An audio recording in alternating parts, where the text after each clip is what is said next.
Guys, when it comes to salt, it's something that really makes food taste great. I mean, buttered popcorn and French fries just wouldn't be the same. But salt is also essential for survival, and it's important to have some salt stocked back in case there are any kind of transportation issues or you're just living off your gardens and your land. Yes, there's a lot of salt in processed food. We get a lot of salt. But if that dries up, having salt is going to be vital. During the Roman Empire, a lot of the soldiers were paid in salt. And that's where the statement comes, a man's worth his salt or a man's not worth his salt. Salt has been vital from the beginning. And it's one of those essential basic survival items that you need. So we're going to take a look at why you need salt, how to store it, different kinds of salt, and uses for salt. And there are a lot. Guys, again, salt is an essential mineral that we need. Not only us, but also livestock, cattle, animals need salt. We're going to talk about a number of things about salt and why you really should store up on some salt. The processed foods that we eat, I mean, there is a lot of salt content, and most of us have more salt intake than we really need. But in a survival situation, or possibly even transportation disruptions, things like that could limit our use of salt, and so having it put back is really vital because salt is such an important element that we do need.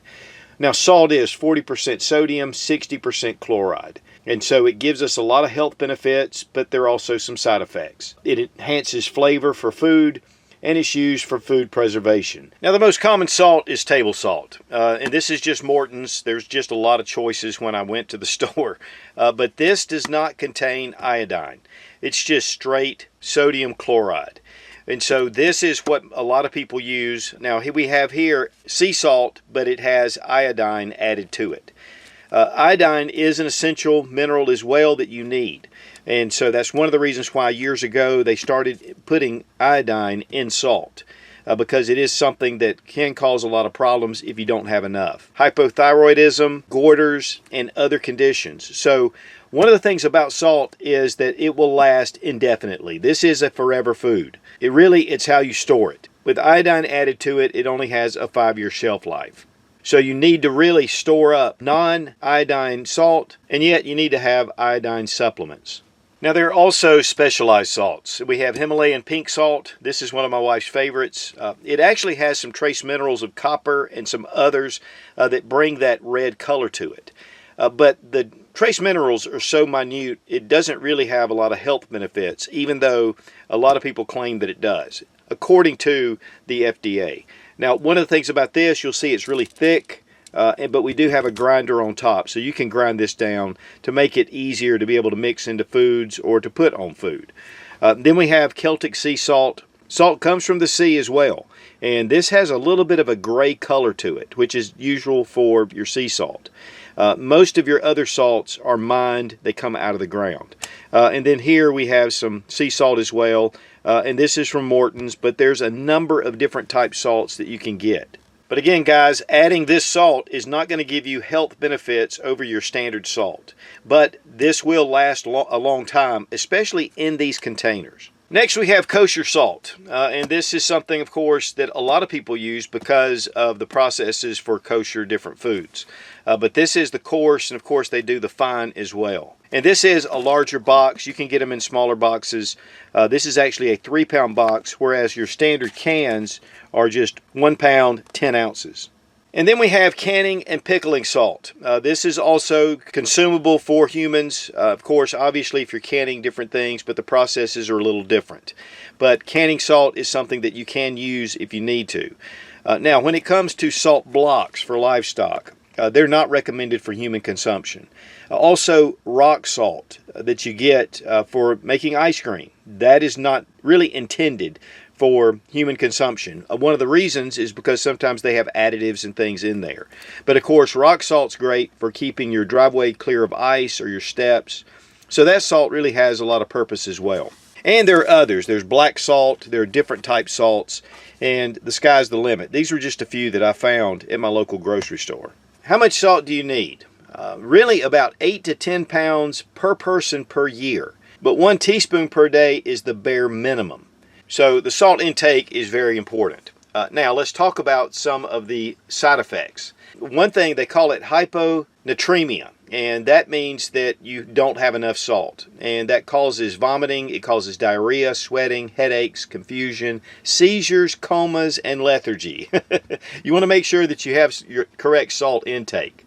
Drinking excess water can actually flush your system of your salt minerals and other vital minerals, and it'll actually put a lot of strain on your kidneys.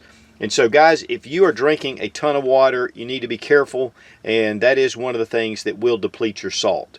But as far as having too much salt, it can cause high blood pressure, heart disease, stroke, and honestly, a lot of the symptoms that are with having not enough salt. And when you have too much, that's hypernatremia. So guys, balance is the key. And some people are just more susceptible to problems with excess salt than others. My mother-in-law, she dumps salt on everything, and she eats a lot of salt, and she is as healthy as a horse, and she's 77. But some people, even much younger, can really have a lot of problems with too much salt intake. So you need, again, to have a really solid balance with your salt. Now, when you're storing salt, there's a couple of ways to do it. If you want to do it on a small scale, you need to make sure that it has a glass jar is really good. You want to make sure, though, that it has a plastic lid. If you use metal lids, it will corrode the lid, and then you're going to lose it. One of the problems with storing it in just a cardboard container is that salt does attract water. And so if you do that, it may look fine on the outside, but on the inside it can be caked up, and it can be very difficult to process. And so we're going to look at also how to use these and how to store these. But when it comes to these glass containers, this one has metal fixtures on it, but it has a rubber gasket, and so it's going to keep any metal away from it. And so it just locks it down. And you know, you can keep your salt in here and just make sure you label it so you know that it's not something else. Again guys, salt without iodine is what you really want to store, unless you want to go just for the 5 years. You know, you can definitely do that and then rotate it out, which is definitely a good idea. But as I put this in here, I want to label this as well to know what I have. No metal touching, you just have this silicone seal, and that is a key ingredient to storing salt. And it looks nice. Now here are two that we filled up. These are 8-ounce containers, and using both of them, we took this salt container and we filled both up to the brim, and it was just enough. So if you're having one of these and you want to put it away, an 8-ounce container should take care of it. Now when you're storing your containers like this, it's best to put it in some kind of watertight kind of container. You can use one of the 5-gallon buckets that a lot of people use. I just happen to have this bucket. It does have a gasket on it, and so it's going to keep it sealed up. So according to the container size, you know, you can just drop in your boxes just like they are. That's fine. You just want to keep moisture away from it, and that's the biggest deal. And so here we've got it tight, and then we definitely want to make sure that we label it. And that way, and I do put a date on here just for my own information, but again, this is a forever food.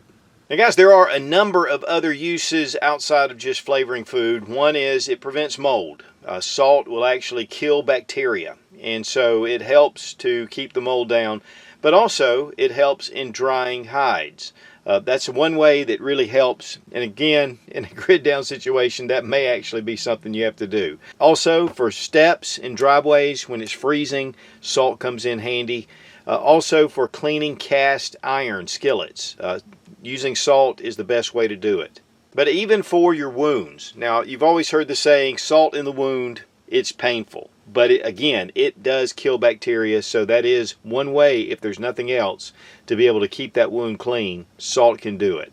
And of course, if you have livestock, also a salt block really comes in handy. As far as human consumption, you know, there's some dispute about that, but check and see what else is in that salt before you go and lick your salt block.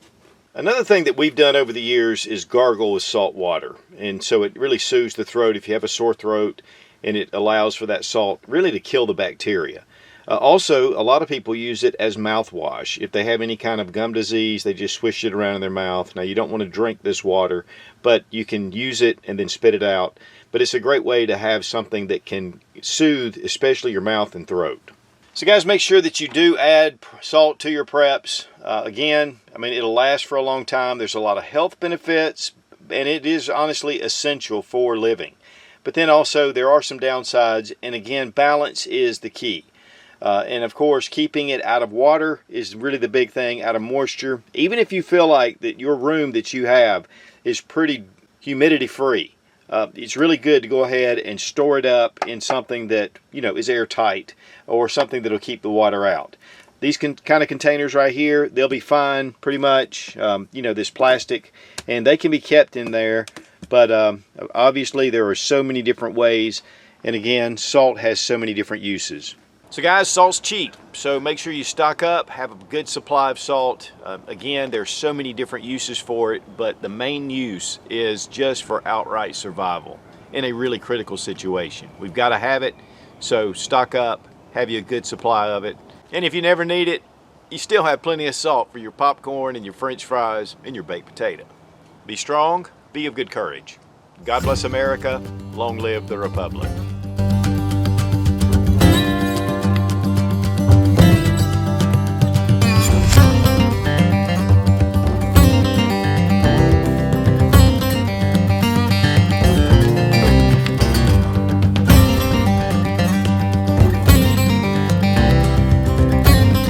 Quarter tablespoon, a quarter, okay, hold on.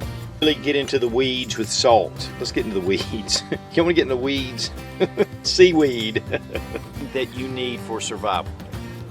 Iodinized, ion. And no, I'm not sponsored by Morton.